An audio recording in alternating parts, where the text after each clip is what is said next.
Hello friends, good morning. നമ്മുടെ Kerala TV സീരിയലിലേക്ക് എല്ലാവർക്കും സ്വാഗതം. അങ്ങനത്തെ നമ്മുടെ മുത്തശ്ശനാണെങ്കിൽ ആദർശിന് മുംബൈയിൽ ജയിക്കാൻ വേണ്ടുന്നുള്ള എല്ലാ സഹായങ്ങളും കാര്യങ്ങളും ചെയ്തു വെച്ചിട്ട് വീട്ടിലിരിക്കുക.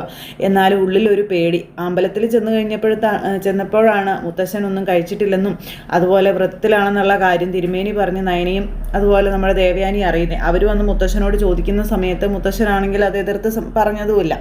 അപ്പോൾ ആദർശ് ചേച്ചി തിരിച്ചു വരുന്നത് വരെ തനിക്കൊരു സമാധാനം ഉണ്ടാകില്ല എന്ന് മുത്തശ്ശൻ പറയുകയും ചെയ്തു. അതുകൊണ്ട് തന്നെ ഭയങ്കരമായിട്ട് മുത്തശ്ശൻ്റെ അവസ്ഥയെപ്പറ്റി ആലോചിച്ച് അവർക്കെല്ലാവർക്കും ടെൻഷനും കൂടി വരിക. അങ്ങനെ അവർ മുത്തശ്ശനോട് ഫുഡ് കഴിക്കുന്നതിനെ പറ്റിയൊക്കെയുള്ള കാര്യങ്ങൾ പറയുമ്പം ഇനി ഏതായാലും അധികം നേരം കാത്തിരിക്കേണ്ടി വരില്ലല്ലോ, പെട്ടെന്ന് തന്നെ റിസൾട്ടും കാര്യങ്ങളെല്ലാം അറിയാം. അവൻ വിളിക്കാത്തതിൻ്റെ കാര്യം ദേവയാനി ചോദിക്കുമ്പോൾ ചിലപ്പോൾ കോൺഫറൻസ് ഹാളിലേക്ക് പോകാനുള്ള തിരക്കും കാര്യങ്ങളൊക്കെ ആയതുകൊണ്ടാവാം അവൻ വിളിക്കാത്തത് എന്നുള്ള പ്രതീക്ഷയിൽ മുത്തശ്ശൻ ഇങ്ങനെ പറയുവാണ്. അപ്പം ഇവരിങ്ങനെ ആദർശിനെ പറ്റിയുള്ള കാര്യങ്ങൾ ഇങ്ങനെ സംസാരിച്ചുകൊണ്ട് ഇങ്ങനെ നിൽക്കുമ്പോൾ ആദർശ് അവിടെ മുംബൈയിൽ തൻ്റെ റൂമിൽ കിടന്ന് പോത്തുപോലെ കിടന്ന് ഉറങ്ങിക്കൊണ്ടിരിക്കുക. ആ പെണ്ണ് കൊടുത്ത ആ ഒരു ഇതിൻ്റെ ഇതിൽ അങ്ങനെ ഉറങ്ങി ഉറക്കം തീരാതെ നമ്മുടെ ആദർശ് ഇങ്ങനെ കിടക്കുന്നതൊന്നും ഇവിടെയുള്ളവർ അറിയുന്നില്ല. ഇടയ്ക്കിടയ്ക്ക് നയനെ ഇങ്ങനെ ഫോണെടുത്ത് ആദർശിനെ വിളിക്കുന്നുണ്ട്. പക്ഷേ ആദർശിനെയാണെങ്കിൽ കിട്ടുന്നുമില്ല. ആ ഒരു സമയത്ത് ഇവിടെ മുത്തശ്ശനാണെങ്കിൽ പിന്നെ ആരോടും ഒന്നും മിണ്ടാതെ ഇങ്ങനെ ഒഴിഞ്ഞു മാറി ഒരു മൂലയ്ക്ക് പോയിരിക്കുക കേട്ടോ. അപ്പോൾ ഈ അപ്ഡേഷൻ ഇങ്ങനെ മുത്തശ്ശന് കിട്ടിക്കൊണ്ടേ ഇരിക്കുവാണ്, എന്താണ് എന്നുള്ളൊരിത്, അവിടെ എന്ത് സംഭവിക്കുമെന്നുള്ളൊരു പേടിയാണ് മുത്തശ്ശന്. ഇതേ സമയത്ത് അവന്തിക തൻ്റെ അച്ഛനെ കാണാനായിട്ട് ചെന്നിരിക്കുക. അച്ഛനെ കാണാൻ ചെന്നതെന്ന് പറഞ്ഞിട്ടുണ്ടെങ്കിൽ ഈ മുംബൈയിലെ കാര്യം എന്താകും എന്നറിയാനായിട്ട്, എന്തെങ്കിലും ഒരു പ്രതീക്ഷ അവർക്കുണ്ടോ എന്നറിയാനായിട്ട്. അങ്ങനെ മകള് ചെന്ന് അച്ഛനോട് പറഞ്ഞു, അച്ഛാ എങ്ങനെയാണ് അവിടുത്തെ കാര്യങ്ങൾ, ആദർശേട്ടൻ വിജയിച്ച് തിരിച്ചു മടങ്ങി വരുമോ എന്നൊക്കെ ഇങ്ങനെ ചോദിക്കുമ്പം ഇതുവരെ ഒന്നും പറയാറായിട്ടില്ല മോളെ എന്ന് അച്ഛൻ മോളോട് പറയുന്നു. അനന്തപുരിക്കാരെൻ്റെ അച്ഛനെ ഒരുപാട് കരയിച്ചവരാ, എൻ്റെ അച്ഛനെ അവിടെ നിന്ന് പുറത്താക്കിയവരാ, എൻ്റെ അച്ഛനെ ദ്രോഹിച്ചവരെ അല്ലെങ്കിൽ എൻ്റെ അച്ഛനെ വേദനിപ്പിച്ചവരുടെ നാശം കാണാനാണ് ഞാൻ ആഗ്രഹിക്കുന്നത്. അമ്മയെക്കാളും ഏട്ടനേക്കാളും ഒക്കെയാണ് എനിക്കാണത് കാണേണ്ടത്. അത് കാണാൻ കഴിയുമോ അച്ഛാ എന്നൊക്കെ ചോദിച്ചപ്പോഴും ഇയാളൊന്നും മിണ്ടുന്നില്ല, മൗനം പാലിച്ച് നിൽക്കുക. അച്ഛനെന്തൊന്നും പറയാത്തെ എന്ന് അവന്തിക ചോദിക്കുമ്പോൾ ആദർശേട്ടൻ പോയ ഡീല് അവർക്ക് സ്വന്തമാക്കി തിരിച്ചു വരുമോ എന്ന് ചോദിച്ച് ഭയങ്കര ടെൻഷൻ മകൾക്ക്. അപ്പോൾ ആദർശ് ആ കോൺഫറൻസ് ഹാളിൽ എത്തിക്കഴിഞ്ഞാൽ അതിന് നമുക്ക് പ്രയാസമാകും. കാരണം ആദർശ് തോറ്റു തുന്നും പാടി വരാനുള്ള സാഹചര്യങ്ങൾ കുറവാണ്. അപ്പോൾ എന്ത് ചെയ്യണമെന്ന് അച്ഛൻ ഈ പറയുന്നതെന്ന് ചോദിച്ചു. വരട്ടെ നോക്കട്ടെ എന്നൊക്കെ പറഞ്ഞുകൊണ്ട് അച്ഛൻ ഇങ്ങനെ നിൽക്കുക കേട്ടോ. എന്തായാലും ആദർശ് ആ കോൺഫറൻസ് ഹാളിൽ എത്താതിരിക്കാൻ വേണ്ടുന്ന മാർഗങ്ങളൊക്കെ ഞാൻ സ്വീകരിച്ചിട്ടുണ്ട്. അത് എത്രമാത്രം സക്സസ് ആകും എന്നുള്ളത് ആ ഒരു ടൈം കഴിയാതെ അച്ഛനൊന്നും പറയാൻ പറ്റില്ല മോളെ എന്ന് അവന്തികയോട് അച്ഛൻ പറയുവാണ്. എങ്കിലും നമുക്കൊരു പ്രതീക്ഷയ്ക്കുള്ള വകയെങ്കിലും ഉണ്ടോ അച്ഛൻ എന്ന് ചോദിക്കുമ്പോൾ മോളിങ്ങനെ ധൃതി പിടിക്കാതെ അതിനൊരു സമയമുണ്ട് എന്നും പറഞ്ഞ് അച്ഛൻ മോൾക്ക് പറഞ്ഞു കൊടുക്കുക. അങ്ങനെ അച്ഛനും മോളും കൂടി ഇക്കാര്യവും സംസാരിച്ച് ഇങ്ങനെ അവിടെ നിൽക്കുക കേട്ടോ. എന്തായാലും മകൾക്ക് ഭയങ്കര ടെൻഷനാണ്, എന്താകും എന്നുള്ളൊരു ടെൻഷൻ. അച്ഛനാണെങ്കിലോ ഇതെല്ലാം ഒപ്പിച്ച് വെച്ചേക്കുന്നതിൻ്റേതായ ചെറിയൊരു സമാധാനമുണ്ട്. അങ്ങനെ അനന്തപുരിയുടെ തലവര ഇന്ന് മാറ്റി എഴുതാൻ പോവുകയാണ്. ഇന്നാണ് അനന്തപുരിയുടെ വിധി വരുന്നത്.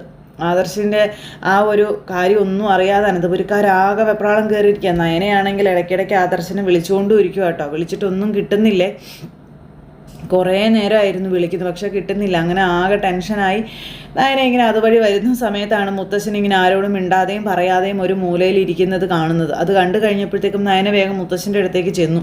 മുത്തശ്ശ എന്ന് പറഞ്ഞിങ്ങനെ വിളിച്ചു കേട്ടോ. എന്താ മോളെ എന്ന് ചോദിച്ചു. ഞാൻ ആദർശേട്ടനെ വിളിച്ചുകൊണ്ടിരിക്കുകയായിരുന്നു മുത്തശ്ശ, ഇതുവരെ കിട്ടിയിട്ടില്ല എന്ന് പറയാം നയന. അപ്പോൾ അവൻ കോൺഫറൻസ് ഹാളിലേക്ക് പോകാനുള്ള തിരക്കായിരിക്കും എന്ന് ഞാൻ പറഞ്ഞില്ലേ, അതുകൊണ്ടായിരിക്കാം ഒരുപക്ഷെ അവൻ ഫോൺ എടുക്കാത്തത് എന്നിങ്ങനെ മുത്തശ്ശനായിട്ട് ഇങ്ങനെ പറഞ്ഞു. അപ്പോൾ മുത്തശ്ശൻ ഇങ്ങനെ ഇതിനെപ്പറ്റി ഇങ്ങനെ ടെൻഷൻ അടിച്ചിരിക്കേണ്ട, എന്തായാലും കുറച്ച് സമയത്തിനുള്ളിൽ കാര്യങ്ങൾ എന്താണ് എന്നുള്ളത് അറിയാമല്ലോ എന്ന് പറഞ്ഞപ്പോൾ അതെ, എന്തായാലും കുറച്ച് സമയത്തിനുള്ളിൽ എല്ലാം അറിയാം. ആദർശേട്ടന് ഇനി അവിടെ എന്തെങ്കിലും അബദ്ധമോ അല്ലെങ്കിൽ അവിടെ എന്തെങ്കിലും പ്രശ്നങ്ങളോ ഉണ്ടായി കാണുമോ മുത്തശ്ശ എന്ന് ചോദിക്കുമ്പോൾ അങ്ങനെ ഉണ്ടാകാനുള്ള സാഹചര്യങ്ങളൊന്നും അവിടെ ഇല്ല മോളെ. കാരണം അവന് വിജയിക്കാൻ വേണ്ടുന്ന എല്ലാ സാഹചര്യങ്ങളും ഞാനവിടെ അവനെ ഒരുക്കി കൊടുത്തിട്ടുണ്ട്. അവൻ ആ കോൺഫറൻസ് ഹാളിലേക്കൊന്ന് എത്തിപ്പെട്ടാൽ മാത്രം മതി, മറ്റൊന്നും അവന് പ്രയാസമായി വരില്ല എന്ന കാര്യം മുത്തശ്ശൻ ഇങ്ങനെ നയനയോട് പറയുവാണ്. അവിടെ എത്തിയാൽ വിജയം അവന് തന്നെ ആയിരിക്കുമെന്നാണ് ഇപ്പോഴും എൻ്റെ മനസ്സ് പറയുന്നത്. പക്ഷേ അവൻ അവിടെ എത്താൻ ഉള്ള ആ ഒരു കടമ്പ അത് അവൻ തന്നെ നോക്കി ഇതാവണം എന്നൊക്കെ മുത്തശ്ശൻ നയനയോട് പറഞ്ഞും കൊടുത്തു.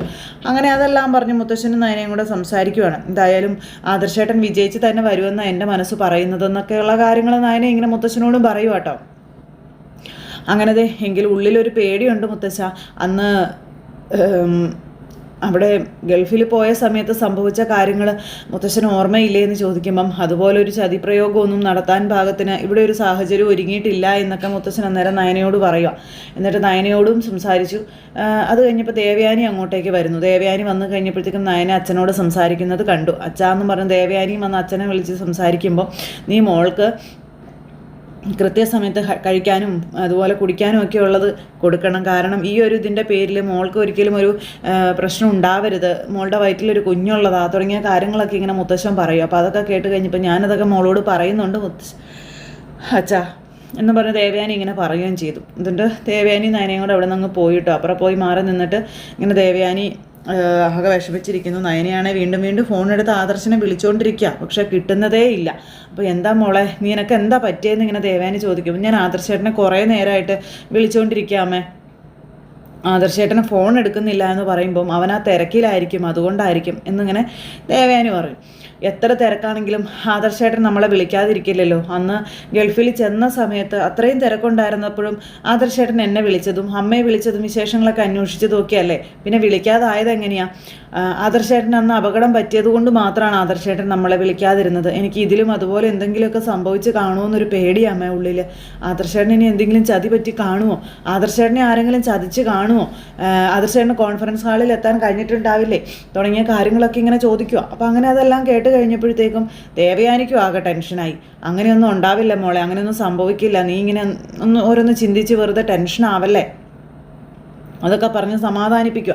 അപ്പോൾ അതെല്ലാം പറഞ്ഞ് സമാധാന വാക്കുകളൊക്കെ പറഞ്ഞു കൊടുത്തെങ്കിൽ പോലും നയനയ്ക്ക് അങ്ങോട്ട് ഒരു ഇതാവാൻ പറ്റുന്നില്ല കേട്ടോ. നയനയും ടെൻഷനായിട്ട് അങ്ങനെ ഇരിക്കുന്നു. ഈ സമയത്ത് അവിടെ ജലജയും അബിയും കൂടി പ്രാക്കും പ്രാർത്ഥനയും കാര്യങ്ങളും ഒക്കെ ആയിട്ട് ഇങ്ങനെ ഇരിക്കുക. അതുപോലെ തന്നെ അവന്തികയും നവ്യയും എല്ലാവരും. ജലജയാണെങ്കിൽ അടുക്കളയിൽ ഇങ്ങനെ കിടന്നതായിക്കൊണ്ടിരിക്കുമ്പോൾ ദേവയാനി അങ്ങോട്ടേക്ക് ചെന്നു.